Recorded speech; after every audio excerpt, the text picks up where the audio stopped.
it's funny because I think pastors and maybe even Christians at large. I mean, there's nothing a pastor doesn't care about.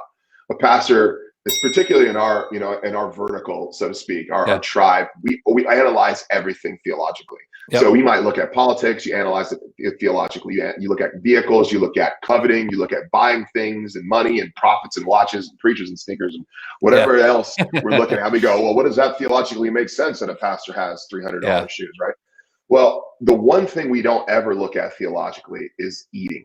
We almost never look at that theologically. It's like the one area that we allow the culture to take the lead on, and we never give our input in, unless it's vanity, where we've got someone who is maybe an Instagram model or a bodybuilder and they're just ripped. We go, wow, geez, I wonder if their body is their idol. But we've got things like, even gluttony is like the one overlooked ministry sin. It's like that, who knows what the line is, to eat all things in moderation. And by the way, we quote that like that's in the Bible. Like I'm flipping through my Bible, like 1 Corinthians 9:6 is all things in moderation. It's not. That is a modern Western cultural biases. So anyway, as we're looking at it, we think there's a our body is a temple. Paul isn't saying our body is a temple. We should take care of our body as a temple, or sorry, sex is not good. Therefore, our body is a temple. Right? We want to have sex within the context of marriage. Yeah. He's saying, no, our body is a temple. Therefore, we should not defile the body.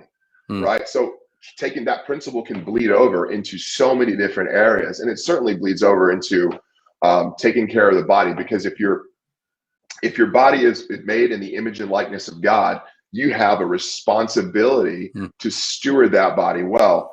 And the pastor answer is, well, I don't want to become vain in my thinking. And we always fall off the other side of the ship, which is lack of stewardship. So it's a double-edged sword. Of course, you don't want to be a vain meathead, but you also don't want to neglect your body. Yeah, bro. Here. Okay, I'm gonna mess with you. And if you're like, Matt, I am not going there. You tell me. I'll get in trouble. How's this? I don't buy the vain argument at all, because everybody wants to look good. Like, like you want to walk in and your wife see you and be like, "Yep, that's mine." Like every pastor should want that. Like I don't want to go outside and be like, oh, I got to suck it in, if I take off my shirt at the beach. Nobody wants that. I don't buy it. I just don't buy it. It would be one thing if most of us were just average looking Joes, but most of us, are just too heavy. Most of us are way closer to bodily neglect than we are vanity. And yet vanity is like the thing we're trying to avoid. So yeah, you're right. And also you should probably try to keep your spouse and hope that she keeps her covenants, because you're 65 pounds heavier than you were when you got married. Yeah. I don't buy the whole like the dad bod is in thing. I'm like, some overweight dude invented that. Yeah, no, that's a lie. That's Russia, dude. They hacked us, and there's just no way. I knew it. It had to do something with that. It's Putin. Yeah, seriously. All right. So, okay, somebody's listening right now and they're going like, all right, where do I I see Rob Lohman just commented over here. Okay, fine. Off to the gym I go, which way to go, Rob. But nice, but you're not just saying just the gym, right? Like so far you haven't talked about the gym at all. No. All you said is food.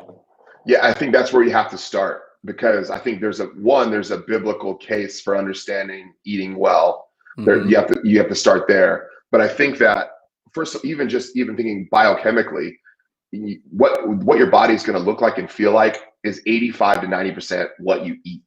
It has almost I don't want to say very little to do with you moving around, but that's almost always where we go. And that really comes from the 1980s and the Jane Fonda and the Richard Simmons movement, where we thought we've got to out-train a bad diet. Well, you're never going to be able to out-train a bad diet. It all begins with how you're going to eat and what you're putting in your mouth.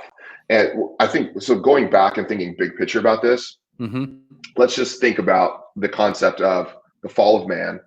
Think about the idea that the relationship between God and man becomes fractured, and that the ground, thorns and thistles are produced out of it.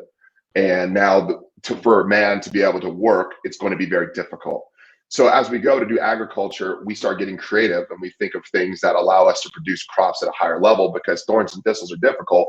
Yep. So we think of, different chemicals and pesticides to be able to get rid of weeds and to get rid of bugs. And then we genetically modify foods so that way those foods won't be attacked by different bugs. And then we think about shrinking our wheat because it's easier to cut down and it's easier to move and it's easier to produce that way. And then we think about modifying different oils and using different oils to be able to put these wheat together. Yeah. But in order to use different oils, you've got to remove the naturally occurring thing that happens to oil, which it goes rancid. And so they bleach the oil, and then they use chlorine in the oil so it doesn't smell.